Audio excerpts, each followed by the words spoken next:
This video is to help you guys with your one-point perspective business drawing. First, the research is really important. I found the artist I.M. Pei, who I was really impressed with.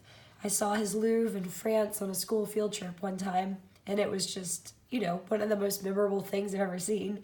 A giant glass dome pyramid in the middle of this plaza. It was really cool with art all underneath the basement and inside. Some of his other architecture, this one right here is the Rock and Roll Hall of Fame. I really liked the circular and pyramid and geometric shapes. And then this one was neat. It reminded me of a Polaroid camera. So my business is going to be a camera shop, and my dream location would be like Beverly Hills or Rodeo Drive, so I don't have to move too far away. And I already have high-end clientele shopping there. So when I look at the architecture in Beverly Hills and Rodeo Drive, I noticed the round cylindrical, shapes attached to the buildings, and I also noticed this ornate details on the sides of the buildings with the crenellated crown molding on the top with, of course, classic California palm trees. So here we go. I'm going to put some of that into my drawing as inspiration and also go over some do's and don'ts for perspective drawing. After looking at your rough drafts, I noticed a lot of common mistakes. Hopefully I can help you avoid those. So always use a ruler. Please don't freehand anything. Start with simple shapes. I'm going to draw a rectangle to start, lining it up with the edge of the paper so that I know it's horizontal and vertical.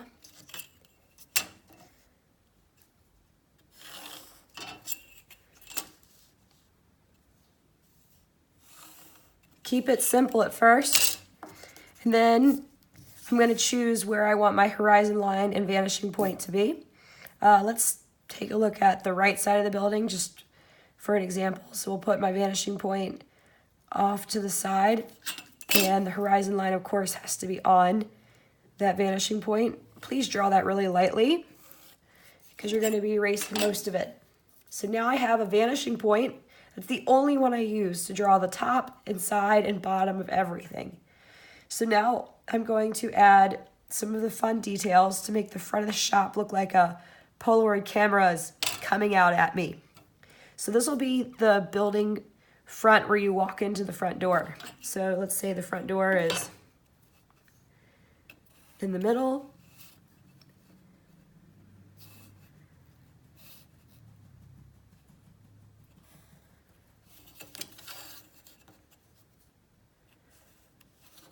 And I wanted the top of the building to represent a camera coming out from it. So we're going to start at the back of the camera box and then come out at you. So to do that, I have to line up where the back is going to start with the vanishing point, and I draw a line out. Then I draw the right side and a cutoff line. So I'm drawing a box backwards. This is representing the right side of it, and then I'm going to draw the front of it. So it's the same process we've been doing, it's just out of order.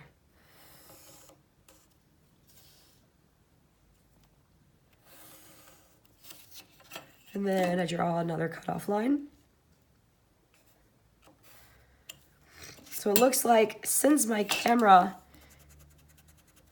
is even with the horizon line, you're not going to see very much of the top of it because the top is represented by this corner to the vanishing point, which is basically right on the horizon line.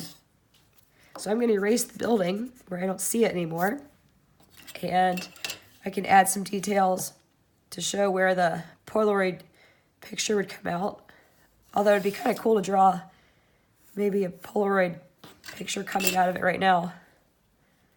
Ooh, I could put my logo on it. I don't know if that's cheesy or creative. We're just going to go with it. So everything we do in perspective is the same rule. You draw a shape and then you vanish the sides of it. The reason it gets confusing is because sometimes you're doing that process in a different order. So for example, for this picture, I started with the side of my Polaroid camera and then I drew the front. So this side right here goes to the vanishing point to show that it's getting smaller as it goes back in space. And then trying to draw the details of the film that would come out of a Polaroid. I'll have to Google a Polaroid camera to add more details later.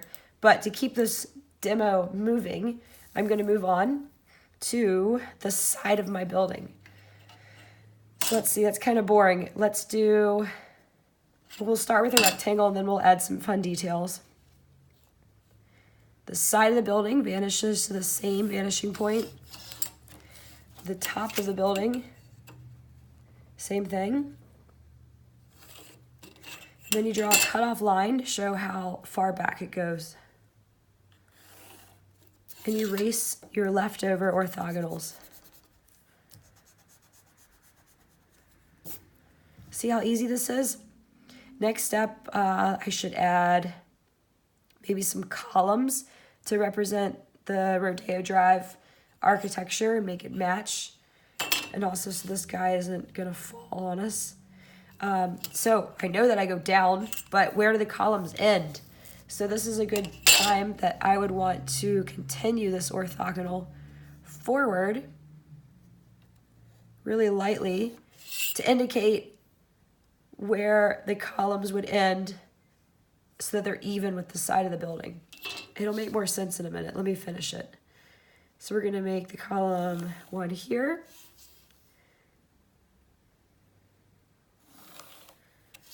And then curve the bottom. Notice I ended it even with the orthogonal to show that this column is in the same line as the building. And then I do the same thing for the other side of the building.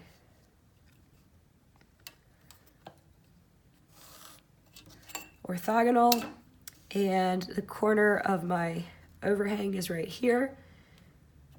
So I go down, and we want them to be the same distance apart, so I'm going to come down to right here. You want them to be even, if that makes sense. That's my dog, don't mind him. It doesn't look even. Let me try that again. There we go. A little higher.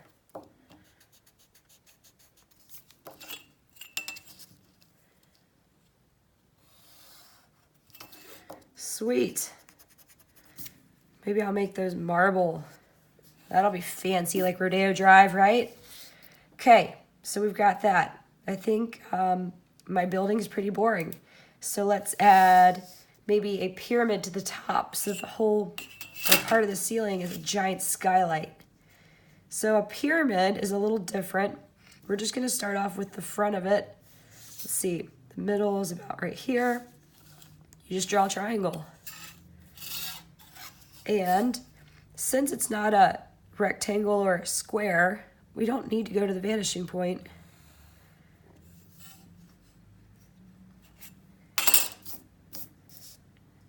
And it looks like IMP's design has a grid that goes in a diagonal. So we're going to use his inspiration.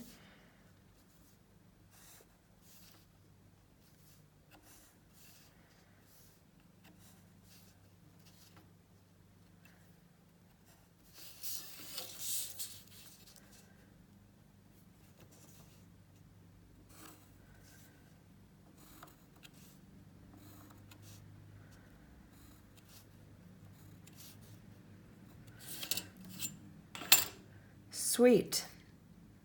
So now I need to add some details to my building. My building can be, let's say, made of brick. So the right side of the box, all the brick lines are either straight up and down or they're going to the vanishing point. So they're going to change angles as they go down. So we'll start at the bottom and make our bricks however tall you want to make them. and rotating your ruler from the vanishing point and sliding it up to draw each brick line. This is the same thing for windows. I can just erase some of the lines, or doors. Even if you have graffiti on the side of your building, if it's a word, it should fit within these lines to make sure that you're drawing it straight, as if it's vanishing off into space. Make it look realistic.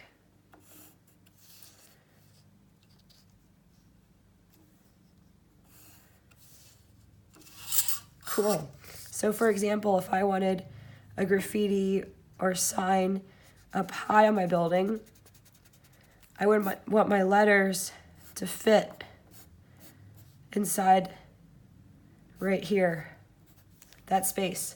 So the letters are going to get smaller as they get towards the back of the building. And the T should follow the orthogonal. And the F should follow the orthogonal as well, if that makes sense. And if you want to add windows, you just do cutoff lines straight up and down. And then the top and bottom of your window are already marked through the orthogonals.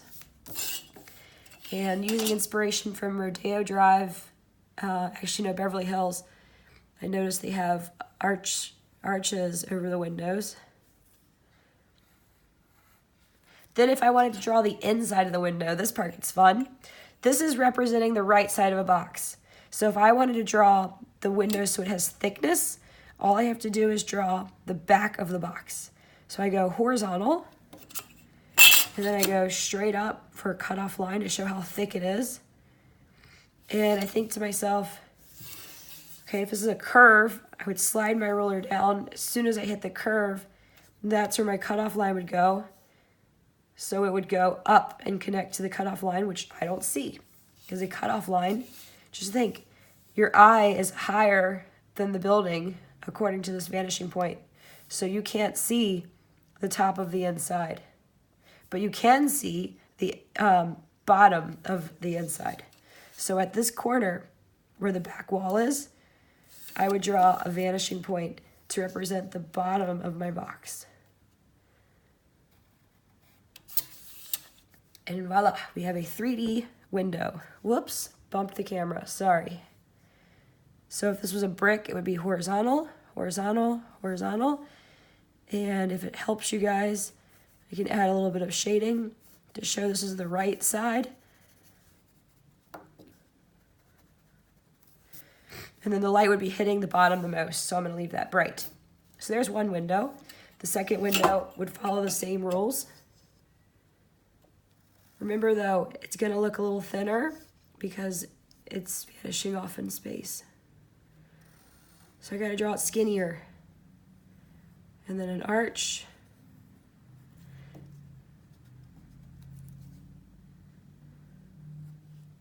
And then erase the stuff you don't need.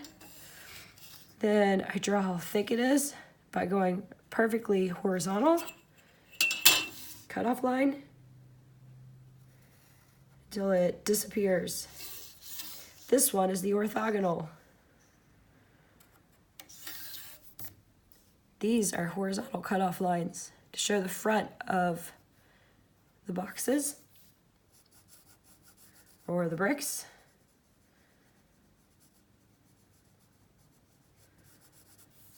And then this is the windowsill that the light hits the most. Cool, so that's a window on the side. A lot of you guys are doing sidewalks on the side. If I had a sidewalk, I would draw an orthogonal to the vanishing point and an orthogonal along the building to show that the sidewalk is getting smaller as it gets, the sidewalk is getting smaller as it gets farther away. And then you guys, the cutoff line is just a horizontal line. All of these lines I'm drawing right now represent the top of a box. And the farther away you get, the closer they get together. They're gonna appear to be closer because everything gets smaller as it gets farther away, right?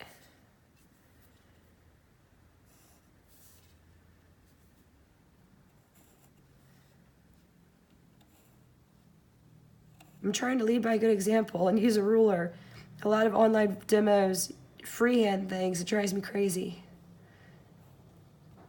Always, always, always use a ruler.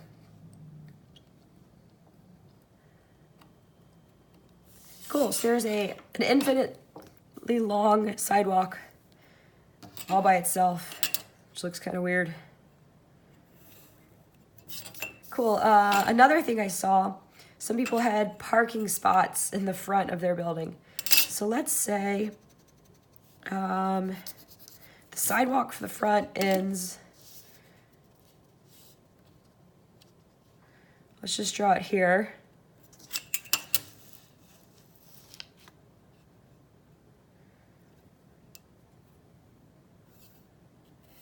Whoops.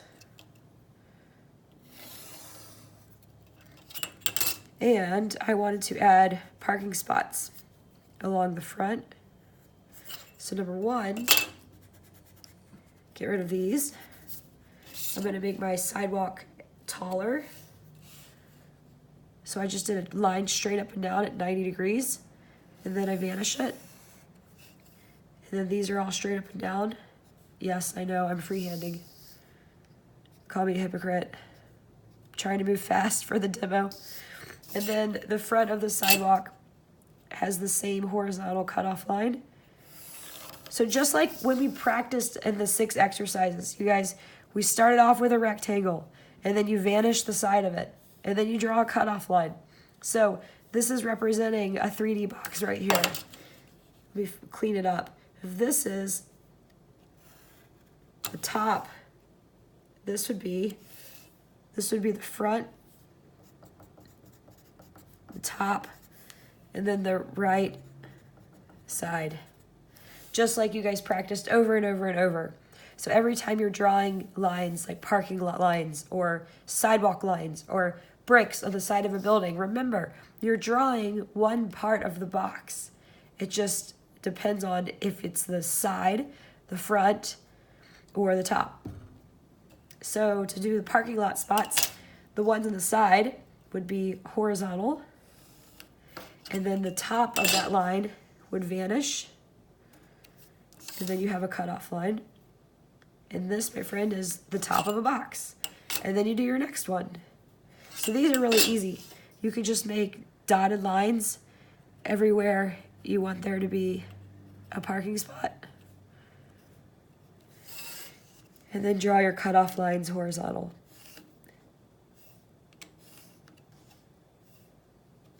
These are kind of close together. You guys get what I mean. And then if you had lines in the front, this is where a lot of students also got confused. You guys would draw the top of a box. So a horizontal line to represent everywhere a parking spot is separated by another line. Let's see, actually, this is gonna drive me crazy if they're not even. So they're about an inch and a half apart.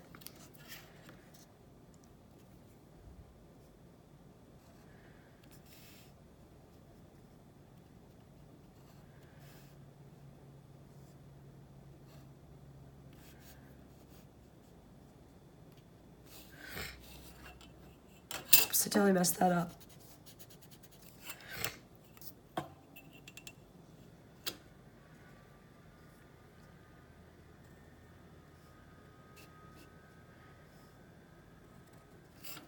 And then to finish the parking lot line, you have to go to the vanishing point. So it would go this way. To the top of a box. I just started by drawing the back of the box, and now I'm drawing the top. Every single time, if you guys can see, I'm going to the vanishing point. So they're gonna become more and more of a drastic angle, which feels incorrect, but I promise you guys it's right. I keep going off camera.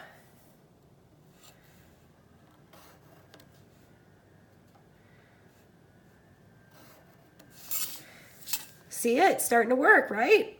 Trust me, it works every time if you guys just follow the rules. Draw the front of a shape, vanish it. Maybe You're starting with the side of the shape first, so the back, and you're going to vanish it backwards, then draw the front. Either way, you're always going to the exact same vanishing point. And then you have to add a person, 5 objects, and 2 textures to the front of your building. All you got to do is Google how to draw marble texture, and you will find tons of videos or pictures on how to do it. So use Google, it's your best friend, and I can't wait to see awesome businesses.